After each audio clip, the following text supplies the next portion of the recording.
Hello everybody, this is the Creator Fork Fixture by Cobra Framebuilding. It's a new product offering from us, and in this video I'm going to tell you all about it. I'm going to show you the cool features, what you need to know about it, and why you would want one in your shop. Let's get into it. In our last video, I talked about 22 reasons why you want to build your own forks. If you're trying to get started in frame building, or if you want to build the best bikes you can, check out that video because I gave a lot of reasons why you might want to build your own fork. And this is the sort of tool that you would want in order to be able to build those forks. There are other ways, I guess, you can build stuff without a fixture, but it's really super tedious and painful. And this thing is a joy to use. I developed this thing to solve a number of problems. I wanted it to be rigid to help you produce your forks accurately. I wanted it to be really easy to set up. I wanted it to provide good access for welding or brazing. I wanted it to have these additional accessories to help hold the tubes. I wanted it to be easy on the eyes and easy on the hands. I wanted things to adjust nicely and lock up rigidly. And I think we've achieved a lot of that stuff really beautifully here with this package. And so I want to kind of show you the basics of this. Essentially, every fork has two primary dimensions. You have your axle to crown distance, and you have your rake distance, right? That's this one. So if there's a center line from your fork steerer, and then there's the axle for your front hub, there's a forward offset. There's this distance right here, and so you set both of those to the linear scales that are already set up here. You don't have to pull out any rulers or do any math or anything. It's really very simple. In order to set the rake distance, that's this one here. We have a pointer, we have a scale. You can loosen this and you can tighten this, and you can slide this whole rake track up and down relative to the scale. I would say, I think most builders these days are building with an 1 1/8" steer tube, and some people are building with a 1-inch steer tube. And for those two applications, we show you how to adapt this to the use of 1-inch forks, although I think that's a lot less common these days. You can still do that. And in fact, when you scan the QR code here on the data plate, it's going to take you to our resources page. And on the resources page, I'm going to have a chart that shows you for any other weirdo oddball steer tube diameters how that would affect the reading on this scale. But that's how you would set the rake offset. And once the fork is in here and welded up, like our visual aid fork, well, now it's not so easy to adjust this, but when the fork fixture is empty, it's super easy to make this adjustment. So the way that you set the fork length adjustment is very unique on this fixture as compared to other fork fixtures. I've never seen one that I can think of that looks like this. And so typically what you see on most fork fixtures is that the V-block that holds your steer tube, that adjusts. And on the nicer fork fixtures, typically that has a pointer. It points to your millimeter scale.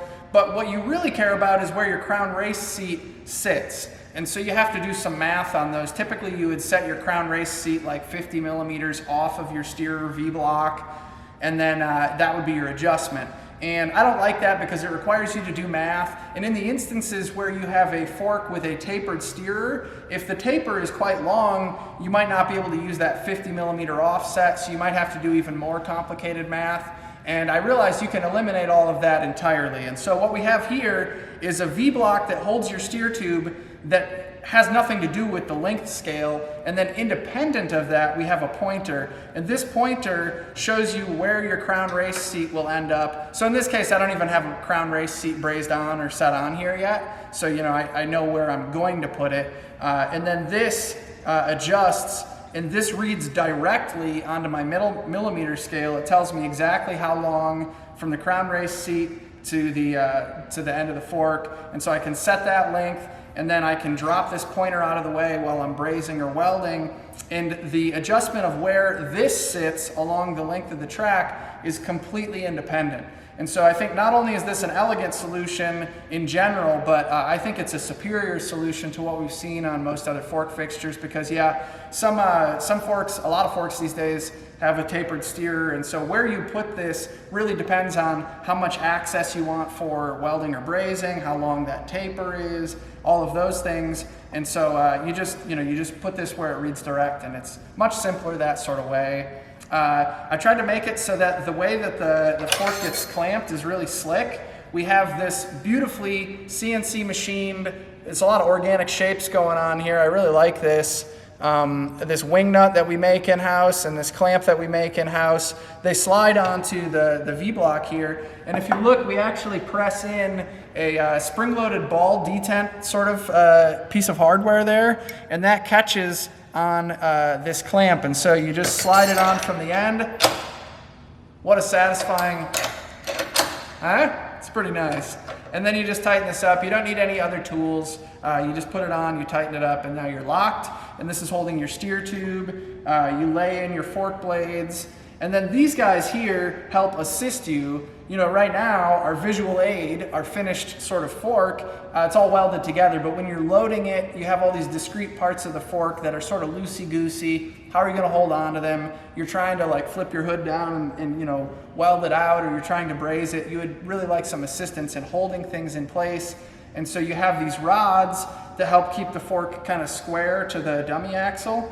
And you have these little green nubs here. And these guys, we make all of this. We make the nubs and we make these little thumb screws, and the knurling I think is exceptional. And these are just really nice and pretty. They feel good, but then they're really super easy to adjust as well. So you just use them as guides. And if you want to, you can wrap like an elastic, like a hair tie for like your ponytail, or some sort of band you can wrap around here. I'm partial to those elastic hair tie bands because you can get them anywhere and they're very affordable. And you don't even necessarily need them, but that's just one way that you could additionally secure stuff on here. So these little arms, they can slide down the length of the track, or in the case of this one, this can be moved up and down, and then these arms can swing if you loosen the nubs. I call these the green nubs because they're green and they're nubs, and it's a fun little name. But anyway, you swing this arm up into position, and then you can slide these guys to where they're making contact and they're supporting the tubes sort of up and down and side to side, and they're constrained. It just really helps you kind of do your best work when welding and brazing doesn't involve you also doing 10 other things at once. So way down on the bottom here is this green rectangular plate, and that one is, it's like a foot plate. Basically, this whole thing would just kind of tip over on your workbench. So like if you want to be able to weld it out or braze it out, or just when you're laying things in there, this helps stabilize the whole thing on your workbench and keep it from getting tipped over. You can tip it up like this, and it's still fairly stable.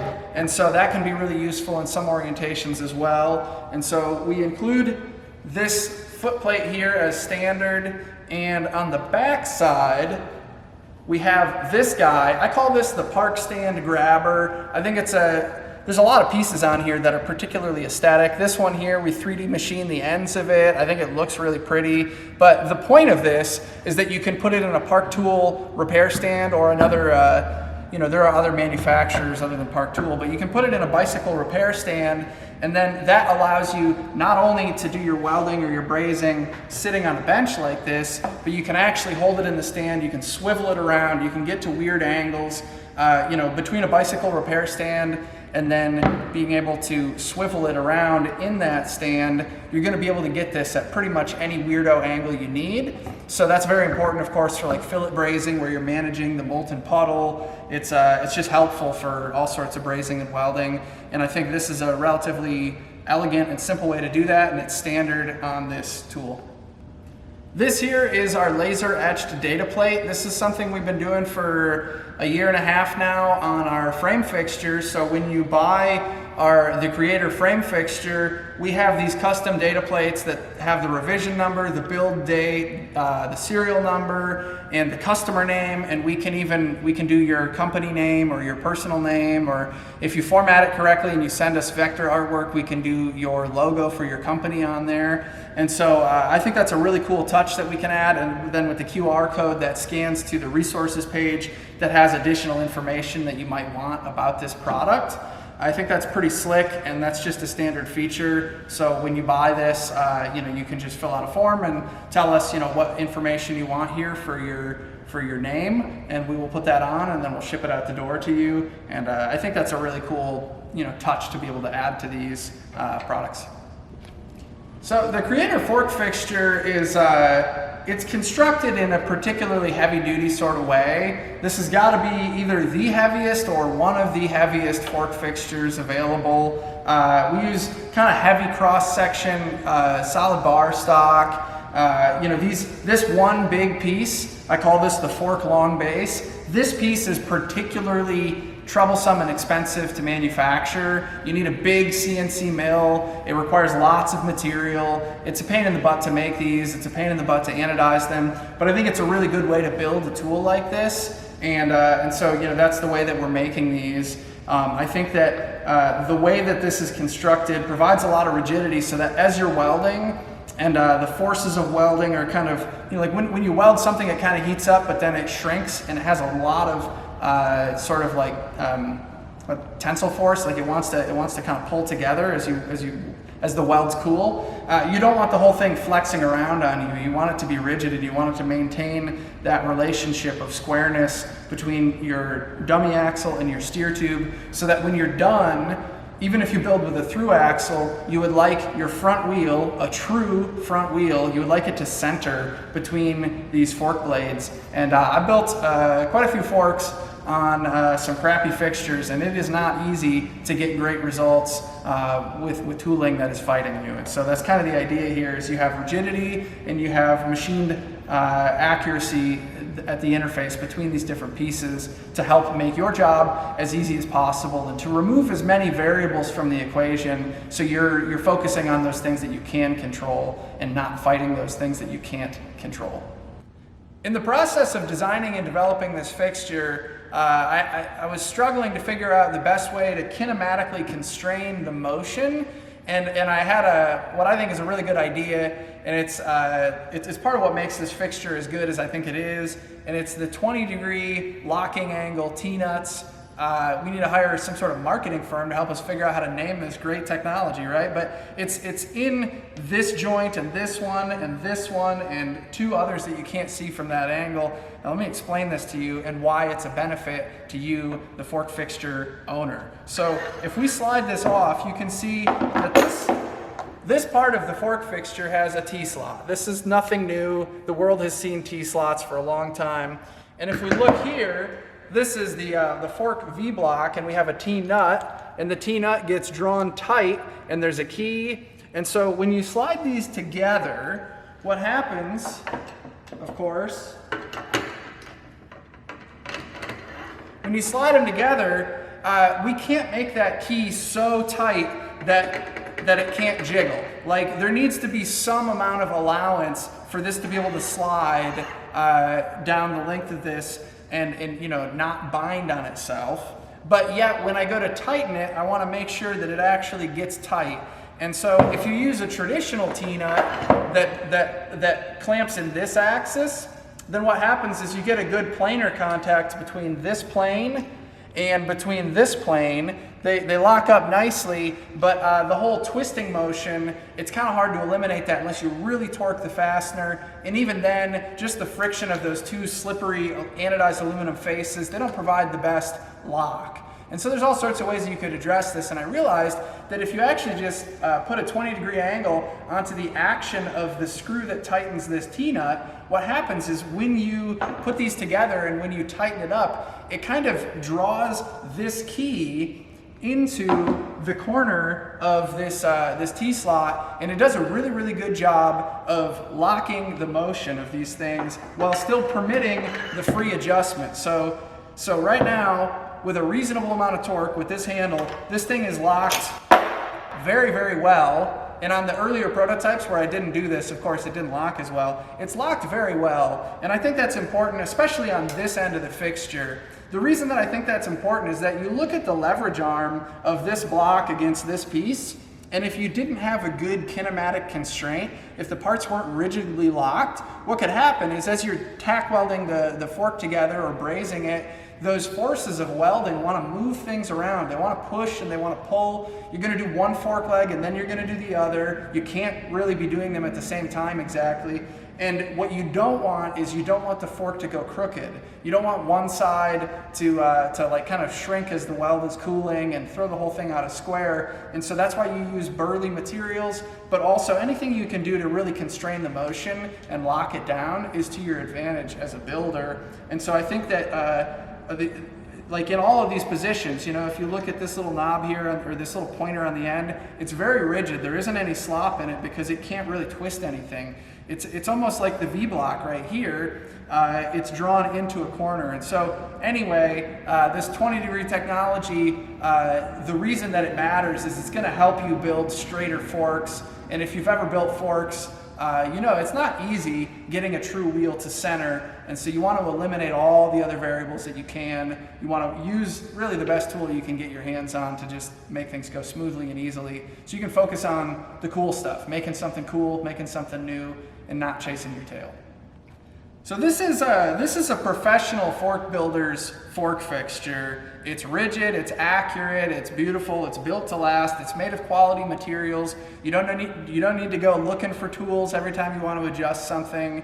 And I think it's an important distinction. There's a lot of fork fixtures out there that work, but they're kind of clunky and slow to use. There's some that are a little bit more of a hobby grade. I think this is built really well, and it's really here to support someone who's serious about making quality stuff, making good stuff. I also think that here at Cobra Framebuilding, we're really well set up to support our customers when they want replacement parts, when they want update stuff, when they want to buy something. We can typically ship really quickly, and I think that matters to people. This is a project of ongoing development like anything else. Folks have asked for you know, like longer versions of this stay rod plate so they can support truss forks. That's coming. There will be other sorts of additions and changes as we continue to refine everything. You know, we can't leave stuff well enough alone. It's always getting better. It's always getting enhanced. If the product isn't getting enhanced, it's because we're happy with where it's at, but maybe we're not with the packaging, so we enhance that. It's just like it's kind of a cyclic, you know, product development and improvement way of life around here.